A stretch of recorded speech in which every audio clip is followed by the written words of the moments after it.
Thank you so much for coming tonight. We know that you have very busy schedules, and we are delighted that you have chosen to share your evening with us. My name is Kristen Carlock, and I have the privilege of serving on the board here at Caldwell. Would you please join me in prayer?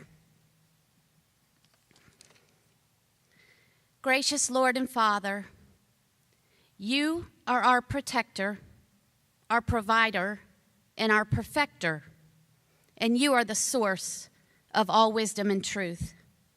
Thank you for this evening. We know that each day is a gift from you.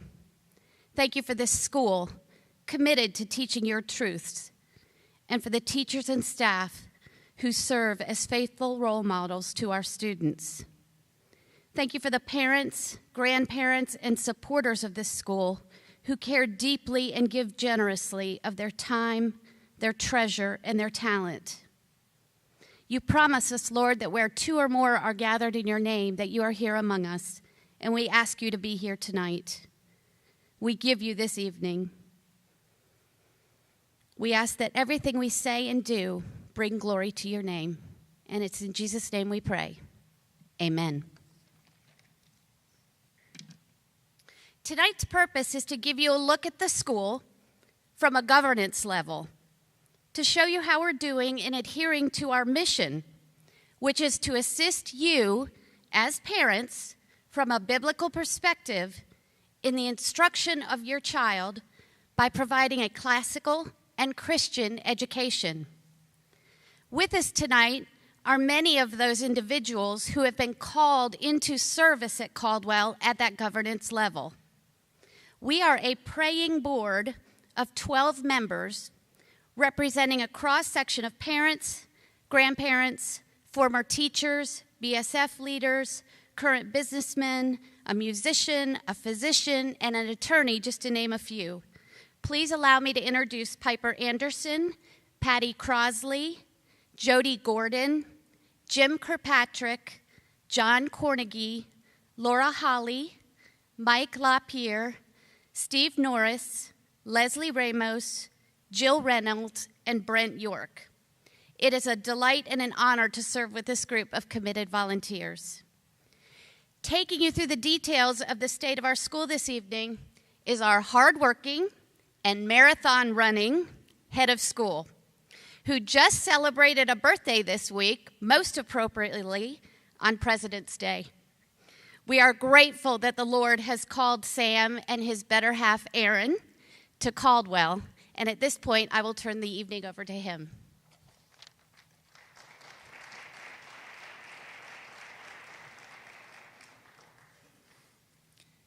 And I am feeling every bit my age.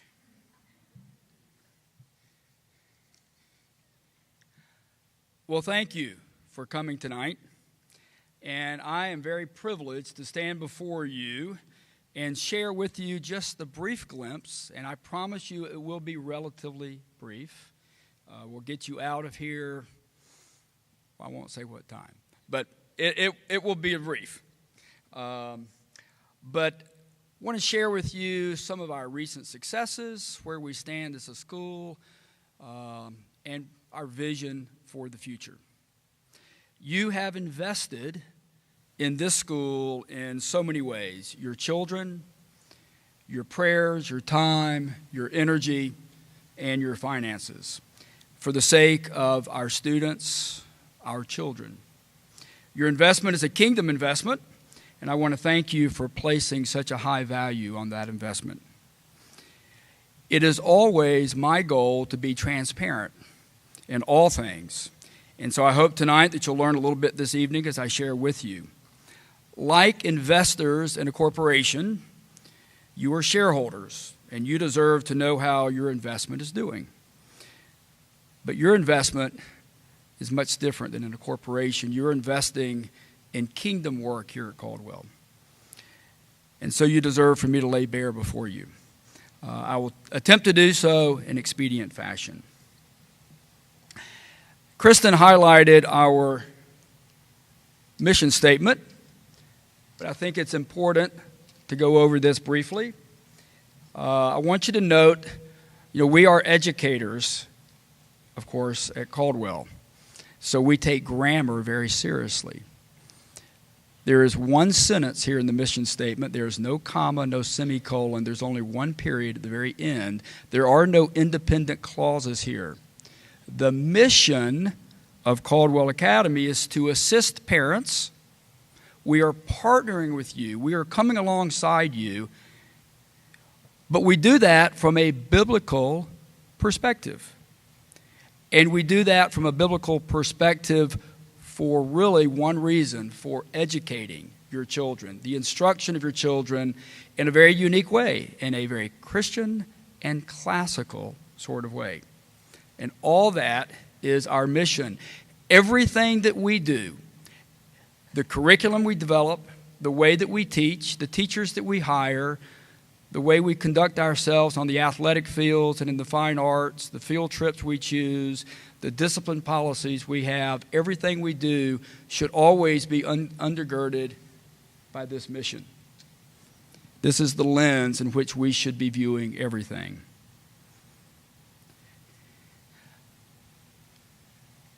Last year, the board and I developed a vision statement: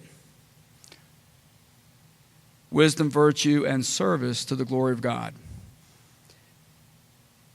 This is the goal, the aspiration, the vision we have for each of our students and for this school. And this is something that sets forth what we want our students to be like. When they graduate from our halls, this is what should always be on their mind. As a Christian and classical school, we see that wisdom and virtue are our primary goals, which will then lend themselves to lives looking outward rather than inward. As human beings, we are often self-absorbed, and I think young people especially so. And so we have an educational model that is seeking to train students up to look outward, first to God and then to others. With wisdom and virtue as primary goals over the more pragmatic goals of most schools, we must ever stay true to our mission and vision. Virtue, I might note, is not merely a heart thing. We are called to love God with all our heart, soul, and strength, and Jesus adds, with our mind. This is where virtue and wisdom intersect. So we take teaching and learning very seriously here at Caldwell. Learning is hard work. Exceptional learning is exceptionally hard.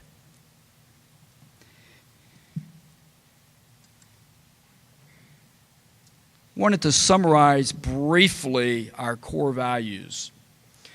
Last year, the board and I also developed core values. They're not new. It was taking our foundational documents that have guided the school for the past 21 years, but just articulating them in brief bullet points that can be easily referred to, that fit in with the mission and the vision of the school, the core values that we are committed to upholding, that we have been committed to upholding the last 21 years, and we are committed for the next generation and the generation after that. You might find these specific core values, among other places, in the preface to our strategic plan that's found on our website. I know many of you are familiar with that. If not, I encourage you to be so. And again, these core values underpin our mission, and they guide everything that we do, whether in the classroom, the athletic fields, the fine arts, whatever. These foundational documents that have guided these core values argue that we will not compromise our vision, and that the core values will constantly point us in that direction. We are committed, the board and I are committed to continuing to be a Christ-centered school of excellence with all that we teach and do from a thoroughly biblical perspective. We will continue to esteem and pursue a uniquely classical approach, which is trivium-based with the great books emphasis, which pursues wisdom and virtue over pragmatism. We will strive to inspire students to be lifelong learners who contemplate and imagine to the glory of God, and will continue to be a non-denominational community school which desires to partner with you, the parents, in the education of your children.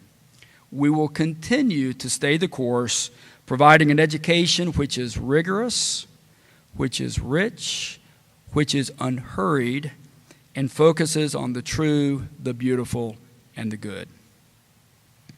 So where have we been? Where are we now? And what does our future hold? This is a rather busy slide, but just to briefly highlight, since we were open doors in 1995, this is our enrollment over the 21 years. Our first 16 or 17 years, we were one of the fastest growing private schools in the country. Perhaps of the 300 plus classical Christian schools in the nation, perhaps the fastest growing of all of them. And so we grew from 69 students to 760 in our first 17 years. Then the combination of an economic recession, the explosion of charter schools, the continued growth of the homeschool movement, and perhaps some areas where we needed to make some improvements here internally, we saw a downturn in the enrollment. And we saw several years of decline. As you see from this, the last couple of years, we've seen a bit of an upturn.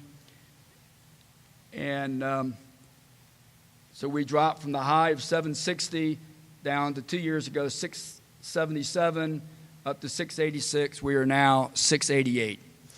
Full capacity, full enrollment is 780 students. And that is just filling up every section of every grade to capacity. We have full enrollment and some waiting list at several grades, but obviously, as you see by this enrollment, not in every grade. And so that is our strategic goal, is to have full enrollment up to that 780, and we think we're on that path, the upward trajectory.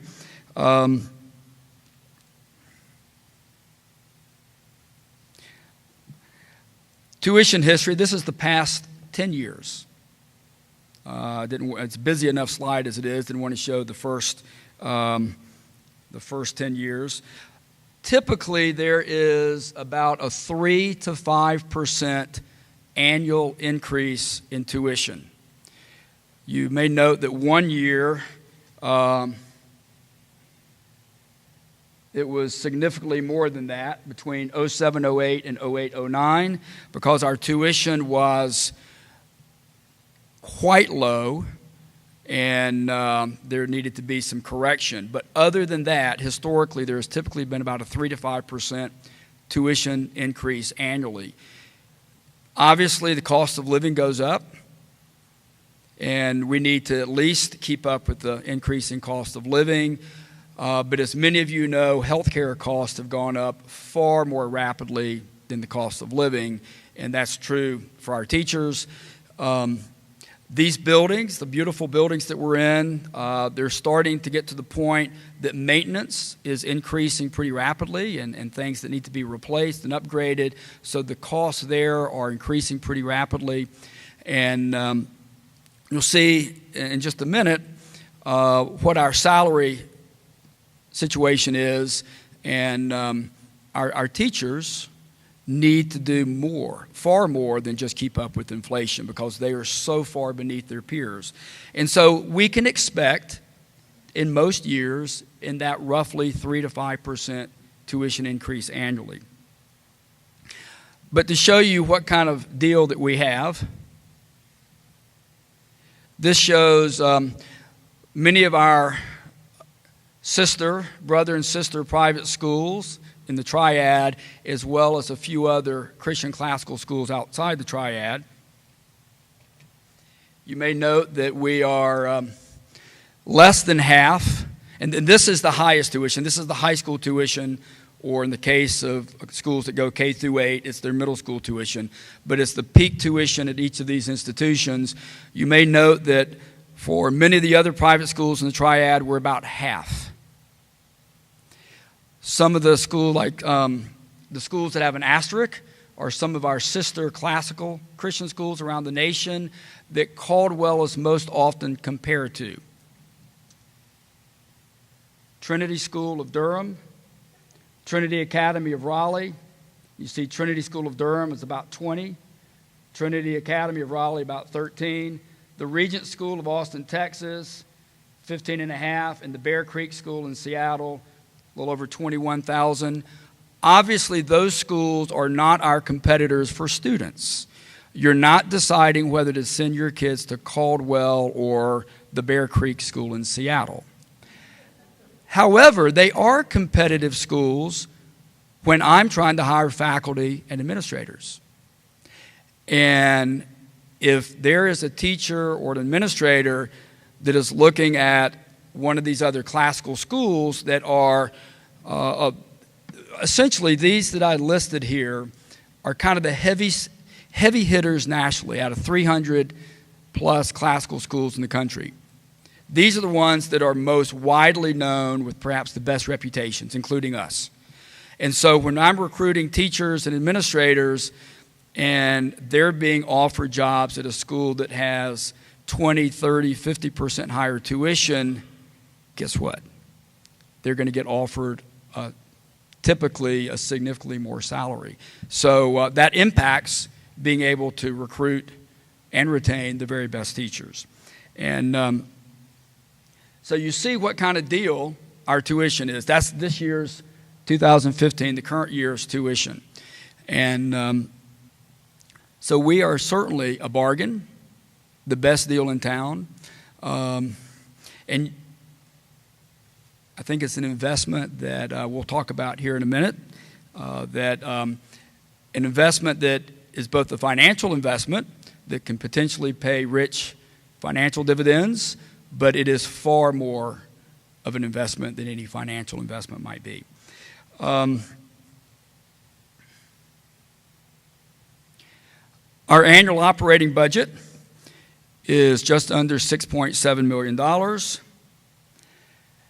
And you saw the slide of our rapid enrollment growth through the first 17 years of our history. During that 17-year period, year after year after year, we were operating with what is called a 100% operating efficiency. In other words, your tuition and your fees covered 100% of the annual operating expenses. That is, my friends, unheard of for a school in its first 16 or 17 years. I would say probably 5% of independent schools nationally, and there are thousands of independent schools nationally, maybe 5% operate at 100% efficiency. What schools around the country strive for? The A+ is 95 to 98%. There are many schools that operate at 80, 85, 90%, and so you have to raise money to bridge that gap. So we are now, in the last 3 or 4 years, at about a 95% efficiency. So the difference between what our tuition and fees covers and what our expenses are has to be made up through annual giving. And that's roughly about $350,000, which is about 5% of this $6.7 million budget. So that's not anything that the board or I, that's not a reason to panic. We have an A there. It's just that we were kind of off the charts, extraordinarily unique for so many years. And so the annual giving for all those years did not go for operating expenses. It was gravy, so to speak. We could buy whiteboards, a new school bus. We could build things. It was extra. They were operating expenses, but they were not. They were unbudgeted things. Well, now we're at the point that we need the annual giving just to bridge the gap so that I can pay my teachers, we keep the lights on, we can order curriculum for your students. This shows you recent history, the last 10 years of our annual giving. The annual fund goes to bridge that operating gap or to supplement the operating budget in those earlier years. Now, the actual annual fund is what you give to the school when we ask if you can donate however much you might be able to give. That is the formal annual fund. There's a little bit of additional money that comes in from box tops and rewards programs, backyard bash, these various things that come in, that's an addition to. So that's annual giving that comes into the operating budget. Last year was our record annual giving. $286,000 in the annual fund and a total of about $327,000 in annual giving. This year we have close to a $350,000 deficit. We did that so we wouldn't raise tuition 10% or 12%. We had a modest tuition hike so that you could then help us make up that difference with a tax-deductible gift. And this is where we stand right now with our annual fund. So we have a ways to go. Excuse me, I'm losing my voice.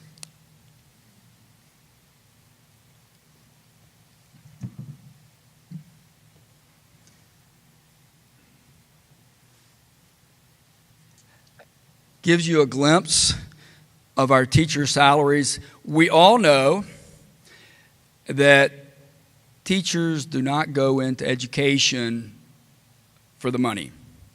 It's not a lucrative profession. North Carolina ranks 40th in the United States for public school teacher compensation.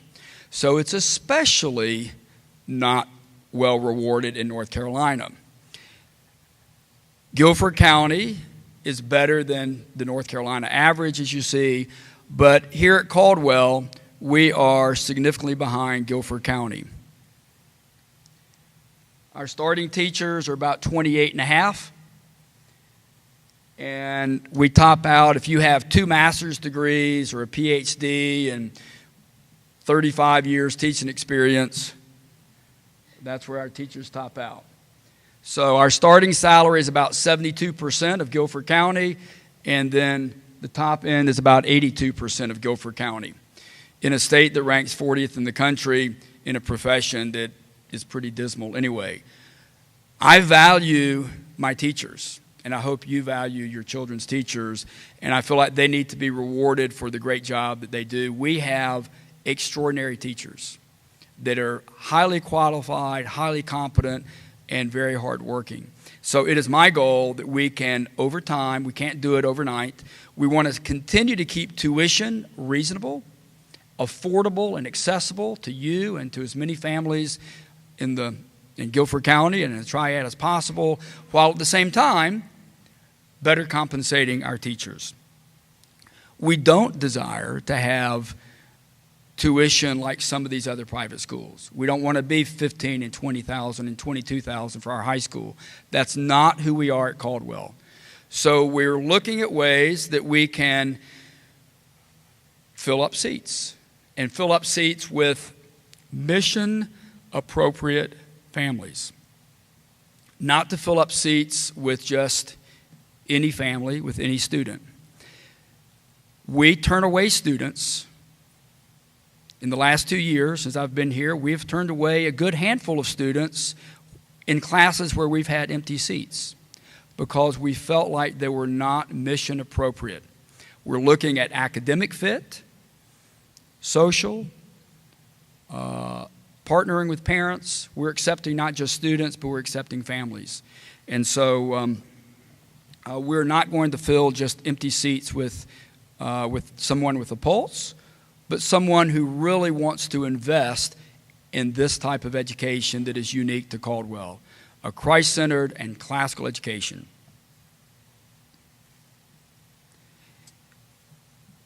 So as you know, we have unveiled for the fall, our variable tuition, which is not new, just a new name. It is essentially the tuition assistance that we have been offering for 21 years.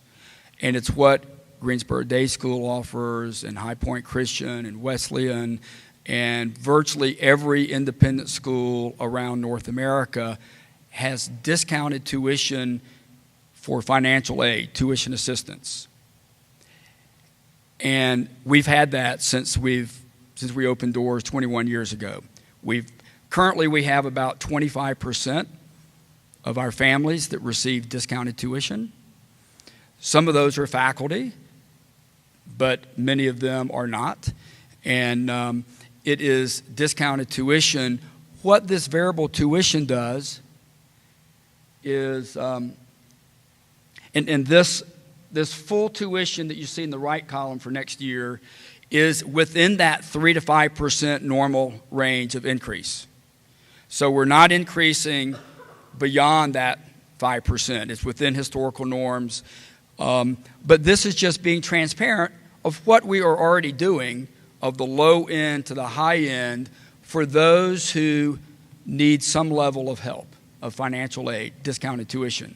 So it's being more transparent, and very frankly, to put this on a website and to share with prospective families, it potentially brings more people in the door. And we've already had quite a few people express interest in Caldwell because of our variable tuition when they've seen that. Schools around the country that have implemented this in the last few years overwhelmingly have seen remarkable increases in new inquiries, new applications, and enrollment growth. Several schools that have very similar growth patterns to Caldwell that grew rapidly for maybe a 20-year period, and then with the recession saw a decline, maybe by 100 students. And several of those schools in 1 year saw an increase in enrollment by as much as 100 students. No guarantee of that. We're not really expecting an increase of 100 students. But we think that there's a chance that over the next 2 or 3 years that this will impact our enrollment, and it fills empty seats.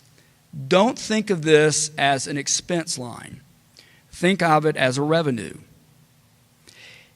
Let's just hypothetically say that our 5th grade, we cap a grade at 60 students. 3 sections of 20 students per section, 60 students in a grade.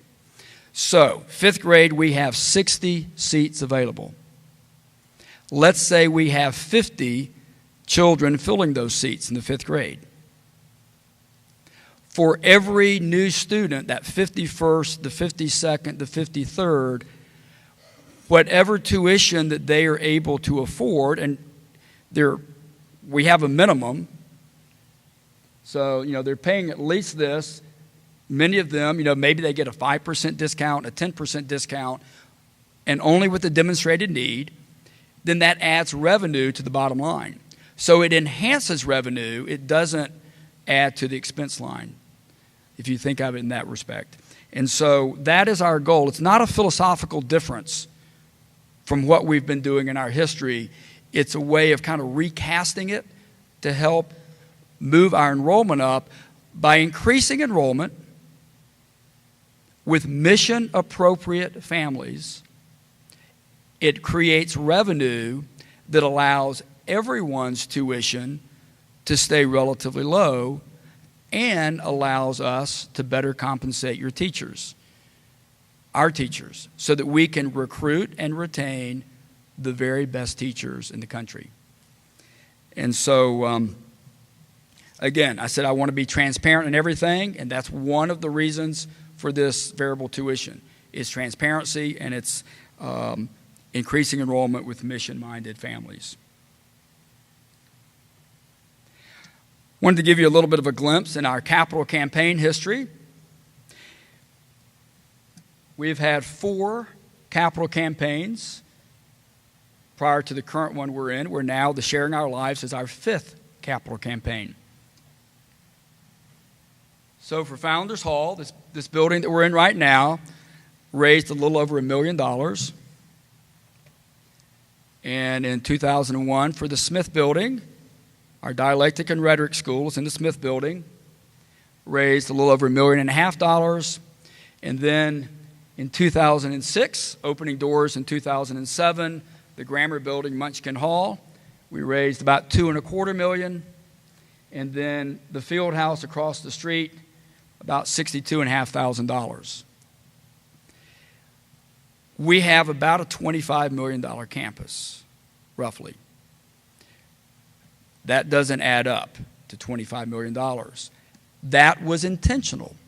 When these 4 campaigns hit the ground, it was very intentional. They were called generation to generation, so that the cost of these buildings that we all enjoy would be distributed to future generations of parents. So that debt was taken on, so that, my kids, just in my 2 short years, 20 short months, have enjoyed the Grammar Building and the Dialectic and Rhetoric Building. We didn't donate a penny to these last capital campaigns, but my kids are enjoying the fruits. So that was the intent of the board, is to have future generations of families, like the Cox family, contribute with tuition dollars that helps to pay off that debt. So we have a total of about $7.9 million in debt. Our annual debt payment is about $684,000, which, interestingly, we have 688 students.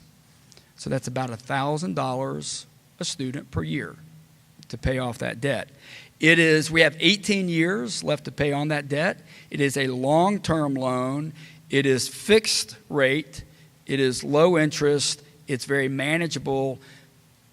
But because of this debt, with our new capital campaign, the Sharing Our Lives campaign, we did not want to take on additional debt.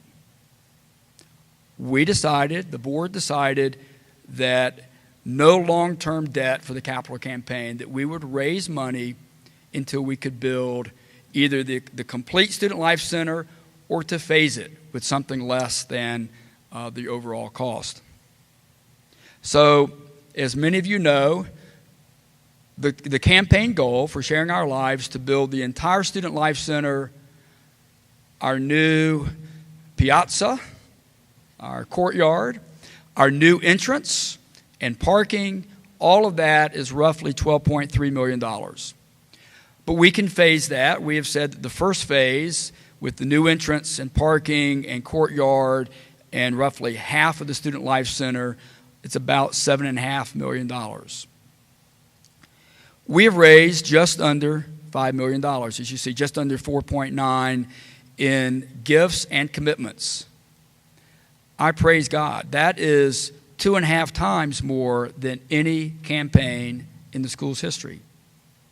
And you may remember the 2006 campaign. That's back when we were 740 students that year. And so with 688 students, we have raised 2.5 times. So I am thrilled, and the board is excited and just tickled to death at what you guys have done, that our body, our community of parents and grandparents has stepped forth, and that we have raised, you have raised, all of us have raised, by the grace of God, close to $5 million. We are investigating at the staff level, the facilities committee, and at the board level what we might possibly be able to do for something less than $7.5 million. That at $5 million or $5.5 million, if we might break ground and begin construction. We haven't made any decisions. There are no promises to that. But we are hopeful that we might be able to develop a plan without compromising our master plan, without compromising the integrity of the quality that we want. So it's not having an inferior facility, but just maybe finding more creative ways to phase the building. So we're looking into that possibility. Money so far is going to certainly the engineering of this, architectural designs, some strategic land purchases that was built into this $12.3 million. We have purchased a couple pieces of property. You may note that not a whole lot of work has been done on the entrance. It was delayed in permitting from the city. The widening of Horsepen Creek has been delayed because of permitting. Our expanding our entrance was delayed because of permitting. And then once we finally got those permits, it was not the right season, not only the winter, but also school traffic. So we have done a little bit of work, but it will be probably at the end of the school year that we were more aggressive with that work. So the show will go on. We're excited. Got a $10,000 gift just the other day, so the money continues coming in. And so we're excited at what God's going to do. And when I started 20 months ago, it was about the same time we started the capital campaign, and it seemed really an impossibility. No one thought we would be at this point just 20 months into the campaign. So praise be to God, and thank you for what you have done. So we will keep you in the loop. There, of course, the familiar picture of what the Student Life Center will look like from the outside, a portion of it. So as we look to the future, not only our beautiful Student Life Center, and of course for $2 million, it can have your name on it.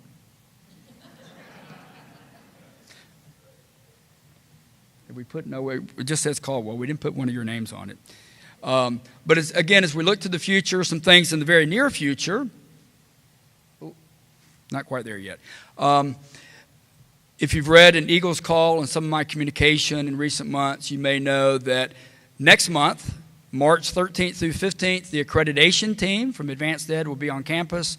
It's a 5-person team, be here 2.5 days. We've been preparing for this for about 9 months, and we have a couple 100-page report that was submitted about 2 weeks ago, and we are excited. We're well prepared. It's been a lot of work. Every employee, as well as a handful of board members and parents, have helped us with this accreditation preparation. We're well prepared. We're excited about that. We will be scurrying around like ants in middle of March when they come. If you're on campus, you can just smile and wave. So we're very excited about that. Many of you have read our Strategic Plan 2020. The board and many teachers and staff members worked very hard last spring, to create our strategic plan. It is a 5-year plan. We're 7 months in to the 5-year plan. And we're working very diligently over currently, and we'll continue to work very diligently over the next 4.5 years. And, we have 7 strategic goals, looking at financial stability and sustainability, our capital campaign and master campus plan, continuing to develop stewardship, the stability and sustainability of our mission by pursuing optimal enrollment. So really this variable tuition is kind of a product of that strategic plan. Teaching excellence, ways that we can continue hiring and retaining the best faculty to improve our evaluation process, to continue with wonderful professional development, and to improve salaries. And to continue to improve and tweak our curriculum. We have wonderful classical curriculum, but healthy schools are always looking at how we can do it better. And then to strengthen the programs to support students with various learning abilities. You may not realize it, but we are quite unique amongst our 300 classical brother and sister schools in the nation by virtue that we have the Academic Resource Center. Very few classical schools have an ARC like we do. So that was created several years ago. It's improving each year in terms of how we can meet the needs of different learners. We're continuing to find ways that we can improve that and meet a wider range of students. And so we are continuing in that direction. So that is one of our key strategic goals. We also, not a part of the strategic plan, but just to update you,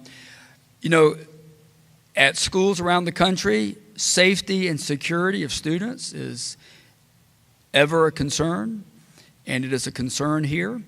We feel like we have a very safe campus. We did hire off-duty police officers that have been on campus the last couple of years, and I think that's been very effective. We are looking very detailed sort of ways into ways that we can improve the physical security of the campus, and it will start with Munchkin Hall, the Grammar Building, and then over time we'll increase that around campus. We will be doing some things to increase the security of Munchkin Hall over the summer. We're still kind of tweaking exactly what that will be and getting final estimates on how much it'll cost. But you'll hear from me sometime this spring, and we'll actually be doing some things over the summer. You've heard the announcement about our Caldwell Compassion. This is first and foremost a fundraiser. You saw our annual fund giving numbers. We have a lot of ground yet to cover, and our goal for Caldwell Compassion is $75,000. And this is tapping into people that would not normally be donors to Caldwell. It's not looking at parents and grandparents. It's looking outside of that net to raise money. A few other successes of the past year. Every graduate in our 21-year history has been accepted at a 4-year college or university. The past 3 years, 90% of our graduates were accepted at their first choice.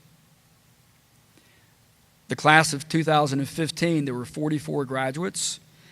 6 applied to North Carolina. 6 were accepted. I believe 2 applied to Davidson and 2 were accepted. Students went to Baylor and Clemson and Wheaton, NC State, diversity of schools. It's early in the process this year, but already in terms of early decisions, students have been accepted at Vanderbilt, North Carolina, Wake Forest, Baylor, University of Virginia. Typically, our students are applying in-state, out-of-state, private, public, Christian schools, secular schools, highly selective schools, and just really a range of schools. Our goal is not to worship the idol of college acceptance. Our goal is for our students to be prepared to get into their first choice and then to be prepared for a lifetime of learning and wisdom and virtue and serving our Lord. And we have, I think Julie Gasmarian coined a phrase that our philosophy for college is a match to be made, not a trophy to be won. And for 90% of our students, typically to get into their first choice is a darn good track record. And so our students are doing well in that venue. They're doing well financially as well. Last year's class of 44 received nearly $4.2 million in non-need-based merit scholarship money, about $100,000 per head. That is typical. This year, we are well ahead of last year's pace. So your investment in tuition is a financial investment. I will just a footnote, this beats the pants out of Guilford Says Yes. The max award of $5,000 per student, the max award of $5,000 per student, and we're getting an average of $100,000, $25,000 a year. And that's non-need based, and you put in need based on top of that. And Adam Greer gave me a quote yesterday that I thought was interesting. I'm going to paraphrase with a little bit different example. But 13 years, if you're paying full tuition, 13 years at Caldwell is roughly $100,000. You might gulp and think, oh my goodness. But our average student is getting $100,000 in non-need-based aid in college. So you're getting your money back.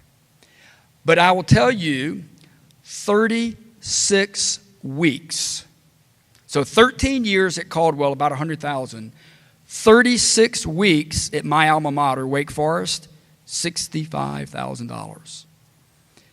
So you're paying $100,000 for 13 years of the best school in the Triad, or you can pay $2,000 a week at Wake Forest or Duke or Davidson.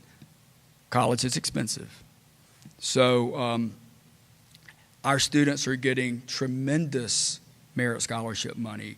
But you cannot place a dollar value on this education that our children are receiving here. It's far more than a financial dividend that you're receiving in college. It is that pursuit of wisdom, that pursuit of virtue. The young men and women that are being formed spiritually and intellectually is what we're about, to prepare them to be kingdom, a part of God's kingdom, citizens of God's kingdom.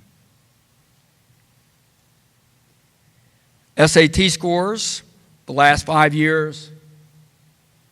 You can't really read these dates, but these are the last 5 years. These are the mean or average SAT scores out of 1,600 versus the North Carolina mean, the national mean. I only could find 1 year of this little school on the other side of town. We are typically well above Guilford County, the state, and the national means. And we are typically right above or right below schools like Greensboro Day and Forsyth Country Day. And so, of course, you're paying $21,000, $22,000 a year for what is considered the premier college prep school. You're paying a fraction of that to get into the same colleges and make the same SAT scores. So, while that's not our end game, I think it's a pretty good product. I have more to say, but I'm over time. So I'm going to have Allison Twigg, followed by Dan Bozard, are each going to say, very briefly, talk about fine arts. That would be Allison, of course. And Dan will give you some highlights of our athletics. And then we will open this up to Q&A and would love to respond to questions.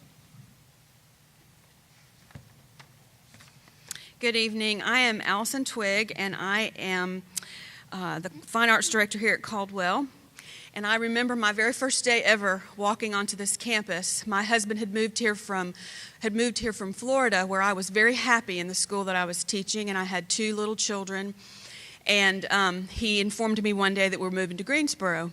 And as I walked onto this campus, my goal for the day that had been set for me was I had to interview here at Caldwell at 8 o'clock in the morning, and then I had to see 16 houses and pick a house by the next day. That was what my husband had given me a task to do. So my first day on campus, I walked into the front office and met Karen Brady, and I asked her if I could use the restroom. And so I walked down the hall, about to cry. I wanted to go home. I didn't want to be here. I wanted to be in my hometown with my family. And I'm going to try to tell you this without crying. I walked down the hallway, mad at the world, mad at God for moving me here. And I walked down the hallway, and what did I hear? It was 8 o'clock, and I heard Soli Deo Gloria being sung in the gym. And I just stopped, and I said, okay, Lord, I don't know if they want me here, but if they do, this is where I want to be. And so I've been here ever since. So all that to say, let me get down to business. I'm very thankful for being here. If you want to see a comprehensive list of what we've done in fine arts over the past year, I could stand up here and I could read all of the wonderful things that we've done, but I'd be here for an hour. So you can email me, and I will give you a link to a document that we created that listed everything that we did over the last year, color-coded and all, in fine arts, and I will send it to you, and you can read that. But please email me, and I'll be happy to do that for you. I could speak for an hour on what you as parents and a community do for our students and all of their wonderful accomplishments. Instead, tonight I want to use my time to share with you just one very important way that your support as a shareholder impacts the lives of our students at Caldwell. And it may be one that you wouldn't even think about. Many times your annual fund dollars are tangible, and we can stand up here and we can say, thank you for helping us purchase this, and it was with your annual fund dollars. But just like your church tithe, we give through faith and obedience to Caldwell sometimes. And we give our gifts, and we have to trust that our dollars are being used in the most fiscally responsible way that will benefit the school. And you might not know exactly how those dollars are used. I want to highlight just one way tonight. Without our fine arts teachers and staff being members of respective professional organizations, such as the National and State Art Education Association, the National and State Association for Music Educators, the North Carolina Theater Conference, all these national and state organizations we have to be members of, and that costs money. So part of your annual fund dollars go to that. Why do we have to be members? There is nothing that we can offer your students outside the doors of Caldwell, competitively, festivals, competition-wise, unless your teachers are members of those professional organizations outside Caldwell. So part of your dollars go to the teacher to join so that we in turn can give to your students opportunities outside these walls. Every year we set aside funds from the annual fund in our fine arts budget to allow the staff to attend seminars and training sessions, conferences in every respective discipline. In order for us to attend these workshops, we have to belong to these organizations. Nothing's free. And because of our membership and attendance, Caldwell has been represented around the state in these are just some of the ways. The North Carolina Band and Choral Festivals, the North Carolina All-District Band, North and South All-Carolina Select Honor Choir, the North Carolina All-State Band and Choir, the National Youth Choir at Carnegie Hall, the Congressional Art Competition, the Van Shoes Art Competition, Southern Teachers Agency's annual calendar competitions, the North Carolina Theater Conference Competition, the National English Speaking Union Shakespeare Competition. Those are just the tip of the iceberg of things that we can offer by being members of these organizations. Giving teachers here the ability to continue our learning through these organizations and workshops deposits passion and inspiration into your students that will benefit them for the rest of their lives. We plant seeds, we offer opportunities, we show them their potential, and then God grows them into His vessels for eternity. It's a teacher's goal to light a fire inside a student. Students learn best from the teachers who are passionate about their subjects. I'm sure that you all can remember at least one teacher in your life that made you love a subject that you didn't know that you loved until you sat underneath that teacher. Well, one way to ensure that we have teachers like that teaching at Caldwell is to offer the teachers opportunities to fan the flame that's already lit inside of us so that we can in turn ignite that fire in your student. Everybody's fire needs stoking. And so by us being able to go out and be a part of these organizations and get inspiration and reignite our own passion, we stoke our fire so that we can light yours. So thank you for giving and for praying and for encouraging us, because it's your little notes and your little emails that keep us coming back every single day.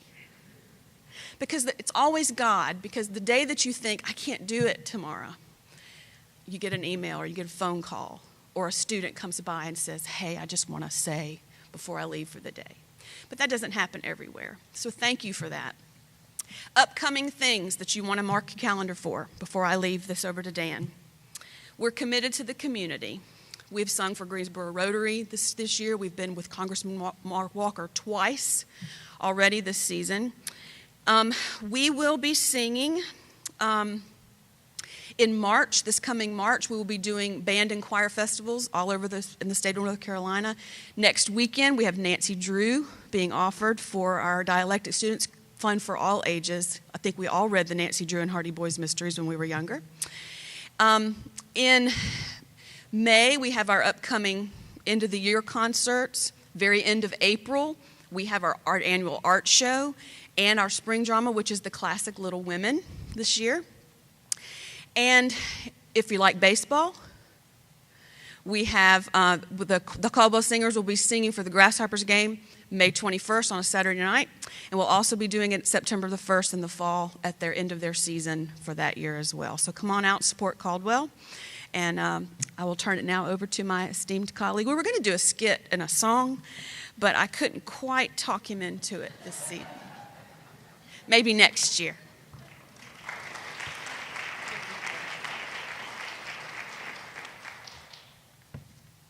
I'm a sympathetic crier, is what my volleyball players say.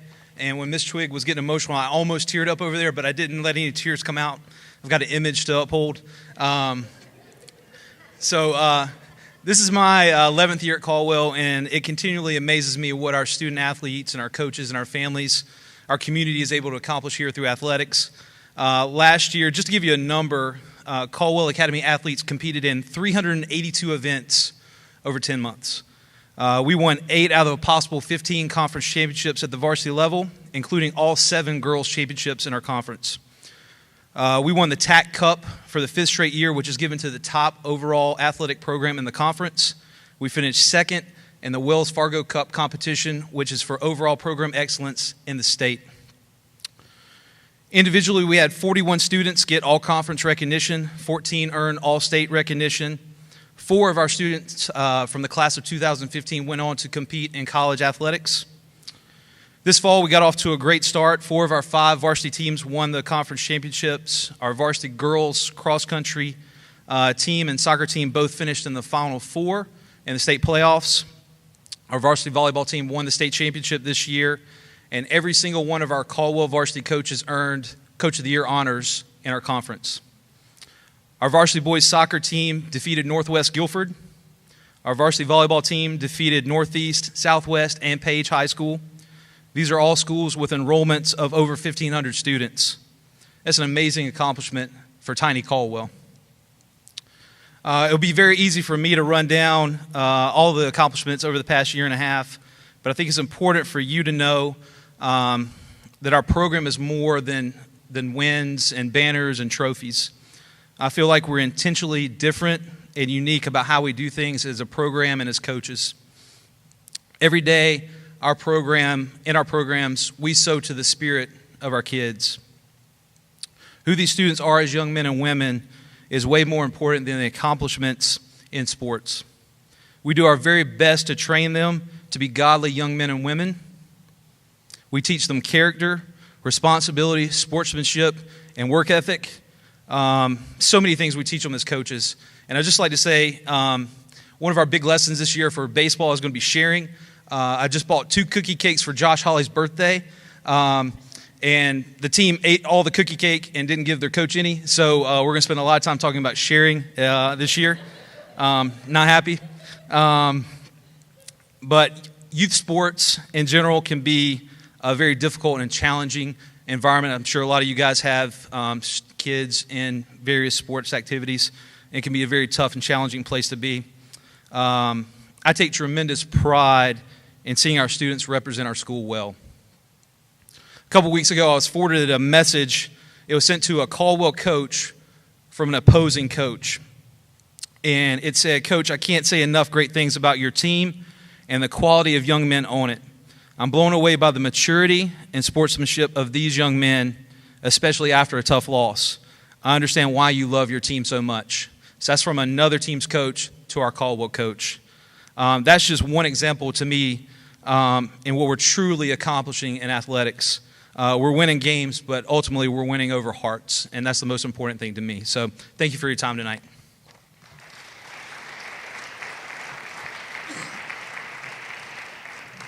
Thank you, Dan and Allison, for all that you do for our student athletes and our fine arts folks. It is 8 o'clock, and I know some people, if you need to leave, you're welcome. You're not going to offend anyone if you do leave, if you have kids to attend to. But we do want to open it up for questions, and you can address those to me. We have many of our board members here as well. So what questions do you have?